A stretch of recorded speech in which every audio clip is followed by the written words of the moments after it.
আসসালামু আলাইকুম। কেমন আছেন আপনারা সবাই? আশা করি সবাই ভালো আছেন। আজকে দেখাবো মটরশুঁটি এবং আলু দিয়ে খুবই লোভনীয় এবং পারফেক্ট স্বাদের, মুখে লেগে থাকার মতো ডিমের একটি লোভনীয় রেসিপি। তো চলুন আজকের এই রেসিপিটি শুরু করা যাক। আজকের রেসিপিটি সবাইকে শুরু থেকে শেষ পর্যন্ত দেখার জন্য অনুরোধ করা হলো। আর আজকের রেসিপিটি কিন্তু ভীষণ মজার এবং একদম লোভনীয় স্বাদের ভিন্ন এক ধরনের রেসিপি।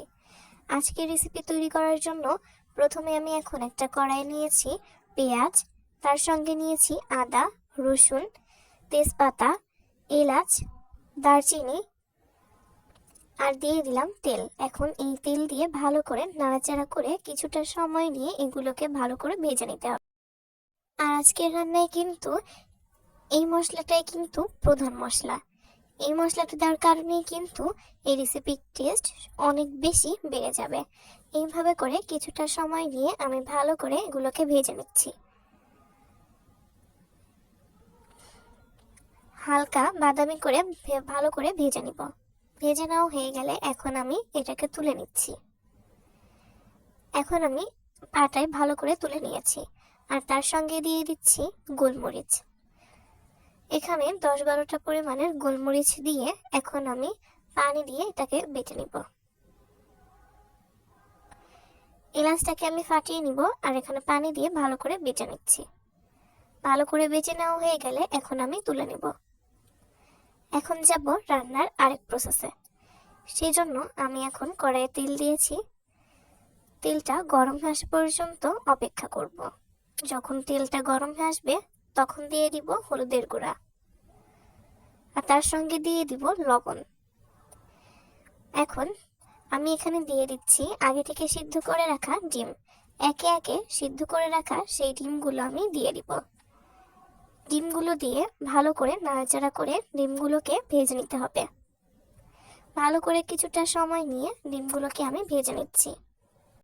ভেজে নেওয়া হয়ে গেলে এখন আমি ডিমগুলোকে তুলে নিব। এখন সেই ডিম ভাজা তেলেই দিয়ে দিচ্ছি তেজপাতা আর তার সঙ্গে দিয়ে দিতে হবে মরিচের ফালি। এগুলো দিয়ে এখন নাড়াচাড়া করে ভালো করে ভেজে নিচ্ছি। এখন আমি এখানে দিয়ে দিব আলু। এই আলুটাকে কিন্তু আমি 3 ভাগের 1 ভাগ সিদ্ধ করে নিয়েছি। পুরোপুরি সিদ্ধ করা যাবে না, ঠিক 3 ভাগের 1 ভাগ সিদ্ধ করে নেবেন। আর তার সঙ্গে দিয়ে দিব টমেটো। এখন এগুলো দিয়ে নাড়াচাড়া করে কিছুটা সময় নিয়ে ভেজে নিব। নাড়াচাড়া করে কিছুটা সময় নিয়ে ভেজে নিয়ে এখন আমি এখানে দিয়ে দিব লবণ। লবণ দিয়ে আবার নাড়াচাড়া করে মিশিয়ে নিতে হবে। এখন ভালো করে কিছুটা সময় নিয়ে এগুলোকে ভেজে নিতে হবে। ভালো করে কিছুটা নাড়াচাড়া করে ভেজে নেবেন। এখন এখানে দিয়ে দিব হলুদের গুঁড়া আর তার সঙ্গে দিয়ে দিচ্ছি ধনিয়া গুঁড়া। এখন আবার এটাকে ভালো করে নাড়াচাড়া করে মিশিয়ে নিব। ভালো করে নাড়াচাড়া করে মিশিয়ে নিতে হবে। এখন এখানে দিয়ে দিতে হবে মরিচের গুঁড়া। এখানে মরিচের গুঁড়াটা একটু বেশি পরিমাণে দিচ্ছি, একটু ঝাল ঝাল রাখার জন্য। মরিচের গুঁড়া দিয়ে এখন নাড়াচাড়া করে মিশিয়ে নিব এবং মশলাটাকে ভালো করে কষিয়ে নিতে হবে। কিছুটা সময় ধরে ভালো করে নাড়াচাড়া করে মশলাটাকে কিন্তু কষিয়ে নেবেন।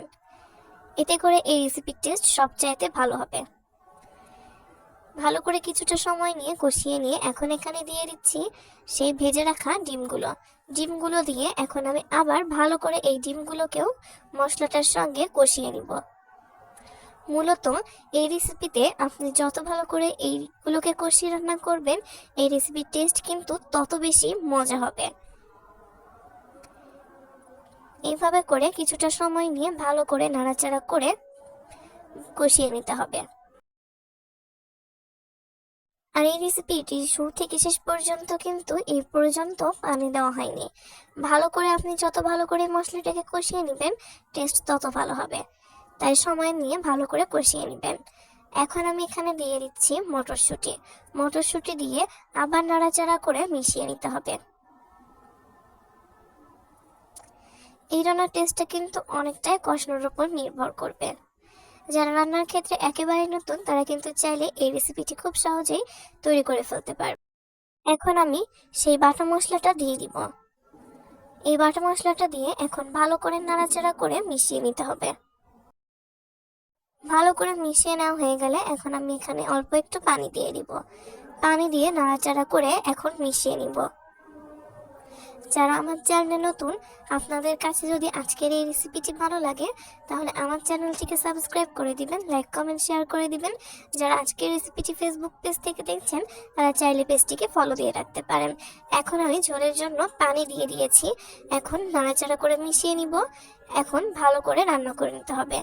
এই পর্যায়ে দু একটা বলক তুলে নিয়ে এখন আমি এখানে দিয়ে দিচ্ছি চেলে নেওয়া জিরার গুঁড়া। চেলে নেওয়া জিরার গুঁড়া কিন্তু রান্নার শেষ পর্যায়ে দিবেন না, তাহলে একটু ভালো লাগবে না। এখন ঢাকনা দিয়ে ঢেকে রাখবো কিছুক্ষণের জন্য। কিছুক্ষণ পর ঢাকনা তুলে চামচের সাহায্যে আবার ভালো করে নাড়াচাড়া করে মিশিয়ে নিব। আর এই পর্যায়ে কিন্তু লবণটা চেক করে নেবেন। এইভাবে করে কিছুটা সময় নিয়ে ভালো করে রান্না করে নিতে হবে। এই রেসিপিটি কিন্তু সত্যি বলতে ভীষণ মজার হয়। যারা এই রেসিপিটি এখনো এইভাবে ট্রাই করেননি তারা কিন্তু চাইলেই খুব সহজে এই রেসিপিটি ট্রাই করতে পারেন।